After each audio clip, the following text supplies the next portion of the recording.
नमस्कार मित्रों, मैं हूं अनुराग और जहां मैं अभी खड़ा हुआ हूं यह सिवनेरी किले की पार्क है और यह रास्ता हमें सिवनेरी किले की ओर लेके जाता है। लेकिन अंदर जाने से पहले हम किले की हिस्ट्री के बारे में थोड़ा जान लेते हैं। इसका निर्माण कार्य यादवों के द्वारा 1170 से 1308 के बीच में पूरा किया गया था। तो इस हिसाब से इस किले की एज लगभग 7 से 800 साल पुरानी होनी चाहिए। तो जो आज का मौसम है काफ़ी अच्छा हो रखा है, सुनहरी धूप खिली हुई है और हल्की हल्की सी हवाएं चल रही हैं। काफ़ी मज़ा भी आ रहा है। हम पुणे से यहाँ आए हुए हैं, इसमें हमें लगभग 2.5 से 3 घंटे का समय लगा है। लेकिन कहते हैं मंजिलों से ज़्यादा रास्तों में मज़ा आता है, तो मैं क्या करता हूँ आपको पुणे से सिवनेरी रास्ते की एक छोटी सी झलक दिखाता हूँ।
तो थोड़ी सी इसकी हिस्ट्री के बारे में बताता हूँ कि जो इस सिवनेरी किले का जो आकर्षण का केंद्र बिंदु है वो है कि छत्रपति शिवाजी महाराज का ये जन्म स्थान है।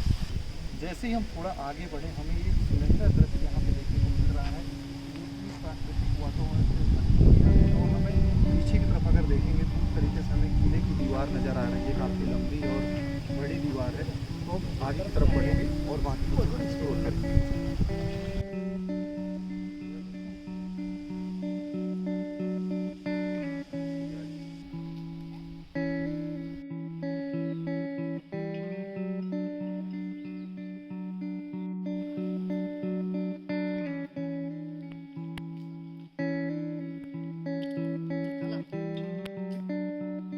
और इस तरह थोड़ा दूर आने के बाद यहाँ से सिवनेरी किले की ऊपर जाने वाली सीढ़ियों का आरंभ होता है।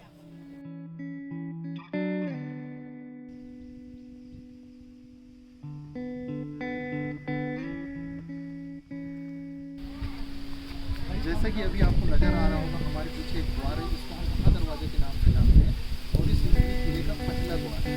तो इस तरीके से हमें अंदर जाने के बाद 7 द्वार, टोटल 7 द्वार मिलने वाले हैं।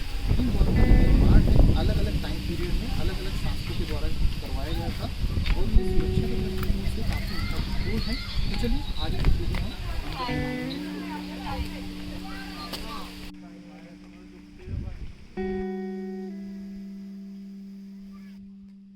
महादरवाजा के ऊपर से देखने पर जुन्नर घाटी की खूबसूरती और बढ़ जाती है और ऐसा लगता है कि आप यहाँ खड़े होकर इसे निहारते रहें।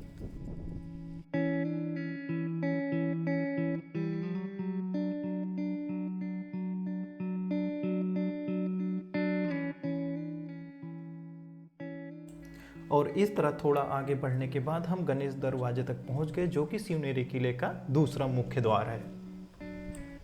कभी इन दरवाजों के दोनों तरफ सैनिक तैनात रहा करते होंगे जो आपको अंदर जाने से रोकते होंगे, लेकिन आज हमें कोई देखने वाला यहाँ नहीं था।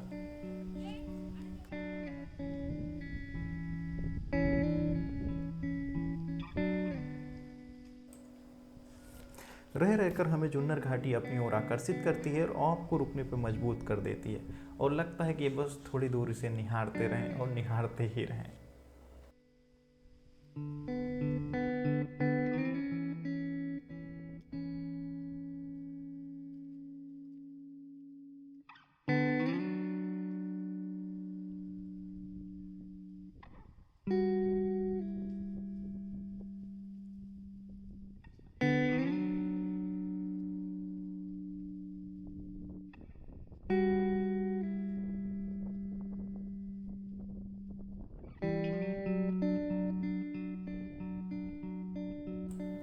थोड़ा सा और आगे के बढ़ने के बाद हम शिवनेरी किले के तीसरे मुख्य द्वार तक पहुंच गए, जिसके विशाल दरवाजों को देखकर किले की मजबूती का अंदाजा स्वाभाविक रूप से लगाया जा सकता है।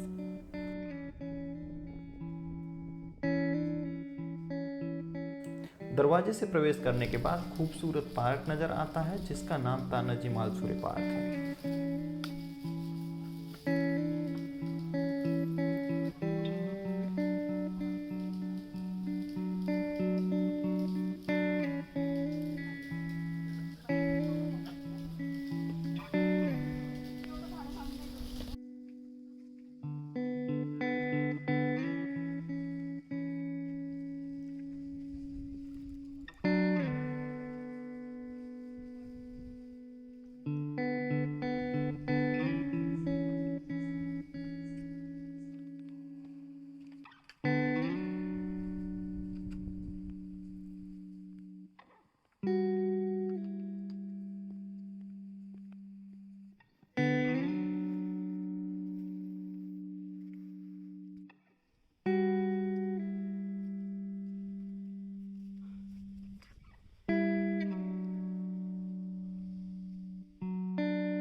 तो इस तरह हम हाथी दरवाजे तक पहुंच गए और इन दरवाजों को देखकर आप किले की सुरक्षा और व्यवस्था का अनुमान लगा सकते हैं।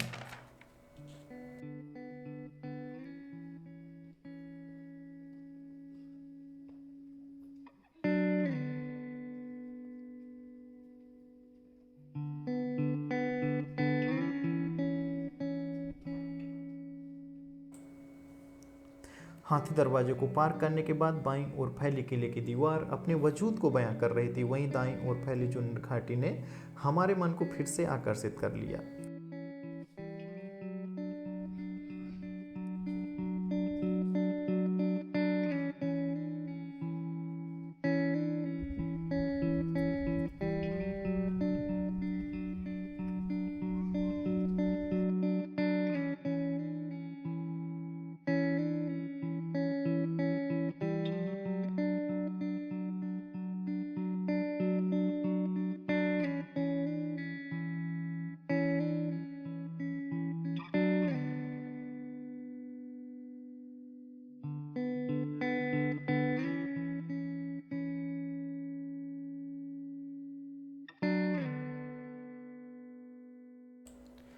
आगे का ये समतल रास्ता हमें शिवाई माता के मंदिर की ओर लेके गया, जो शिवनेरी किले की देवी हैं।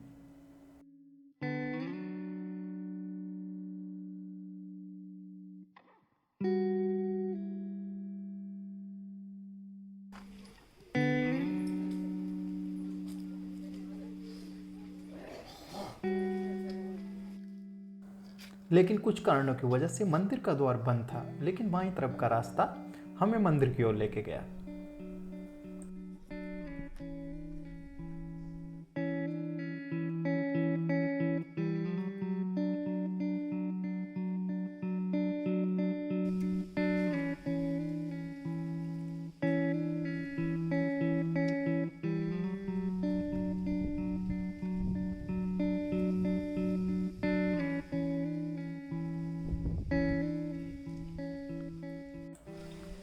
और सामने फैला हुआ भगवा झंडा हवा में लहरा रहा था।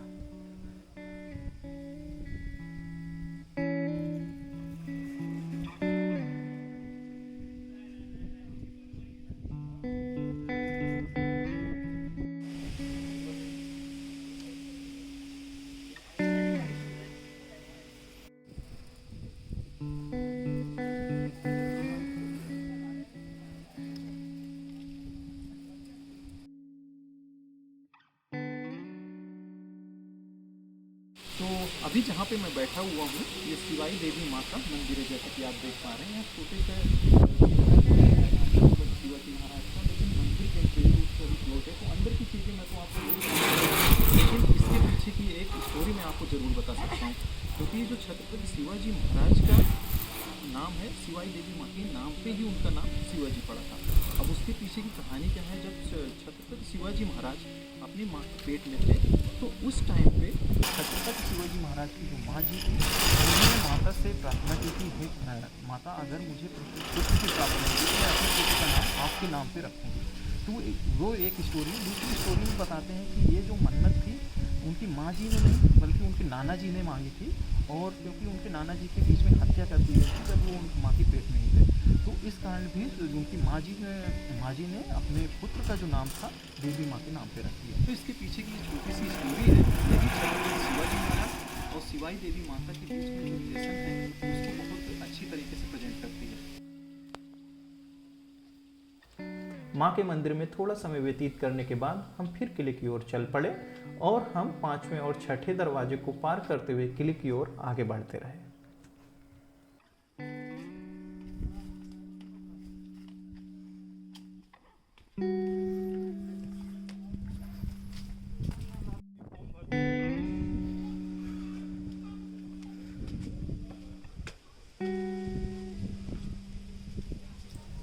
सभी दरवाजों को पार करने के बाद हम अंबार खाने तक पहुंच गए।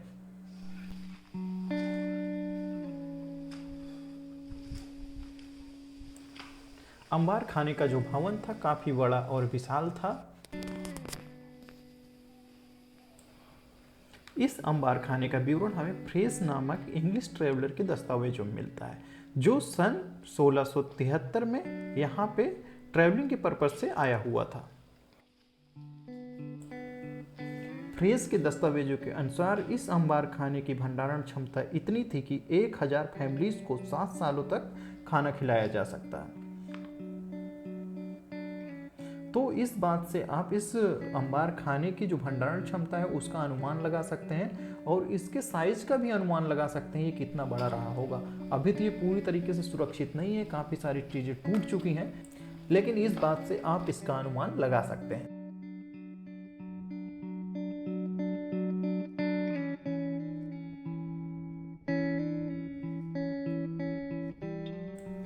अब किले की सीढ़ियां समाप्त हो चुकी थी और भूमि समतल दिख रही थी। सामने का रास्ता प्राकृतिक वातावरण से भरपूर था।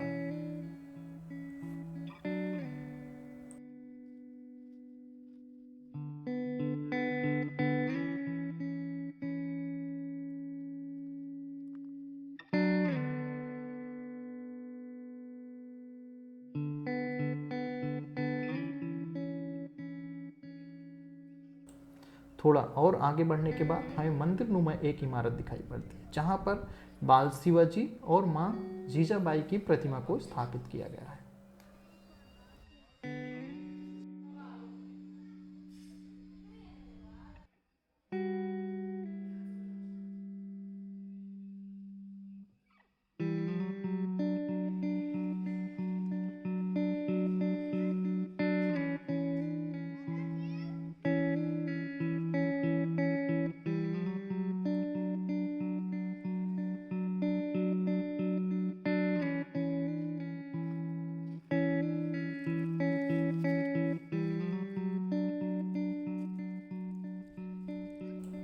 और सामने की ओर विशालकाय मस्जिद का निर्माण किया गया है, जिसका इस्तेमाल नमाज पढ़ने के लिए किया जाता रहा होगा।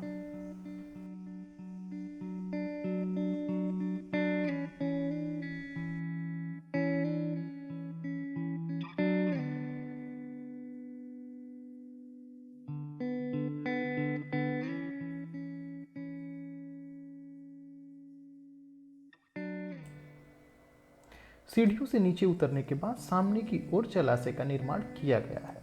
कभी इस जलाशय का प्रयोग रोज के कामों के लिए किया जाता रहा होगा, लेकिन आज इसकी स्थिति कुछ खास नहीं है।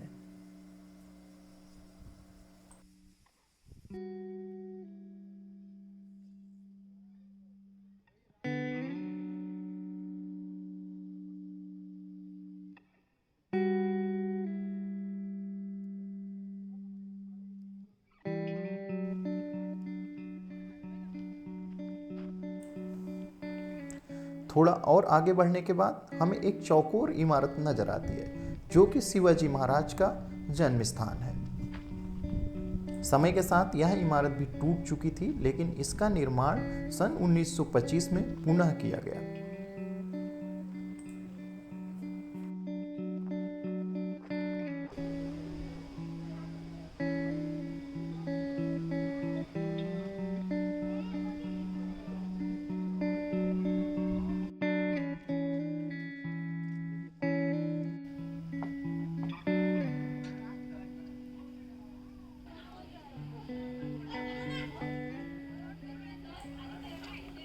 इस इमारत में 2 फ्लोर हैं। ग्राउंड फ्लोर में छत्रपति शिवाजी महाराज की प्रतिमा को स्थापित किया गया है। उसके साथ में एक पालने को रखा गया है। कहते हैं इस पालने का उपयोग शिवाजी महाराज के बचपन में किया गया था।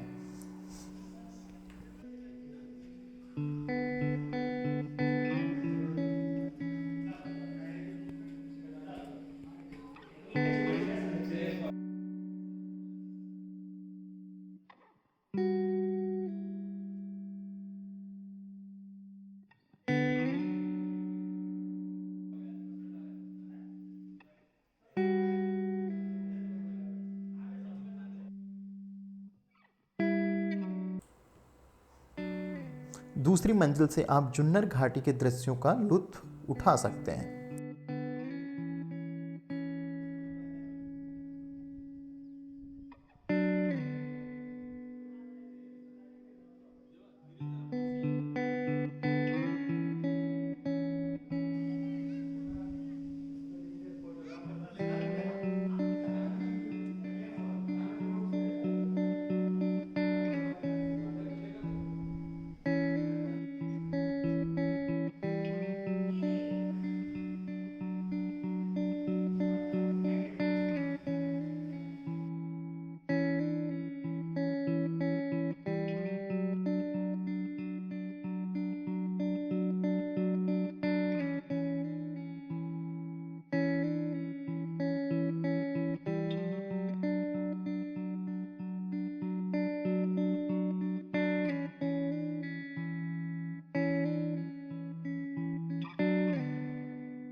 आज मैं उस स्थान पे खड़ा हूँ जहाँ छत्रपति शिवाजी महाराज ने अपने बचपन के लगभग 6 वर्ष व्यतीत किए थे।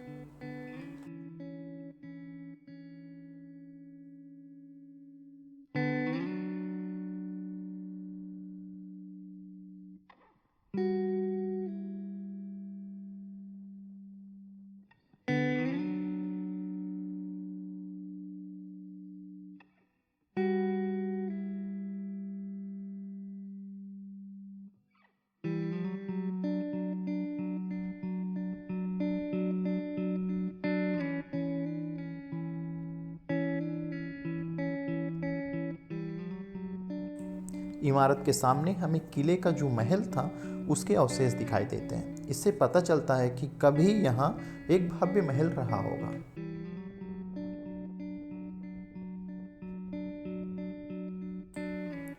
सामने की ओर एक टूटा हुआ कमरेनुमा ढांचा नजर आता है जो अंदर से देखने पर बाथरूम जैसा लग रहा था।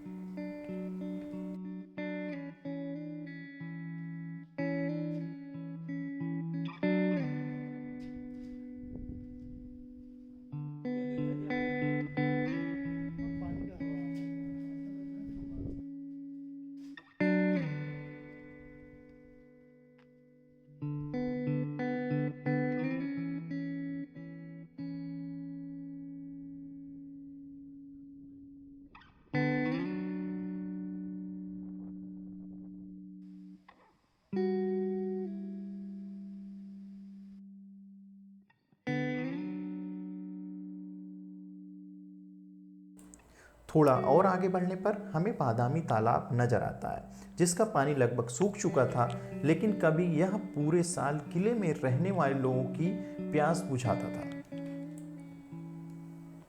बादामी तालाब के पास थोड़ा समय बिताने के बाद हम आगे की ओर चल पड़े।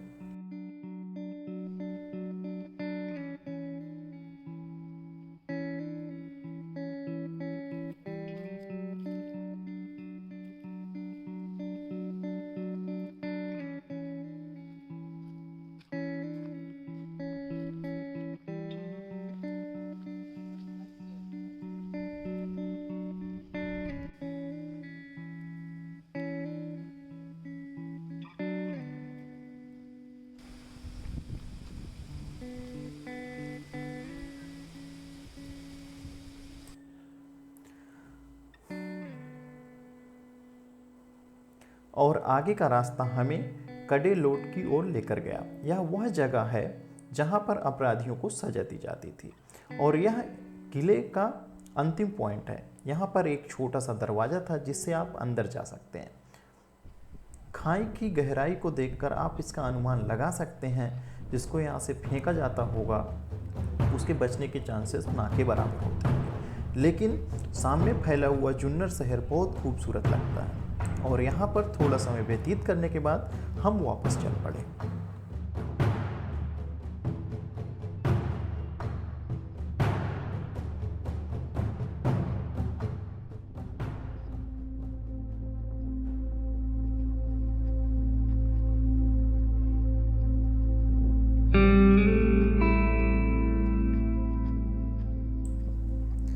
लगभग पूरा दिन व्यतीत करने के बाद मैं यह सोच रहा था कि आज से लगभग 400 साल पहले यह किला कैसा नजर आता होगा।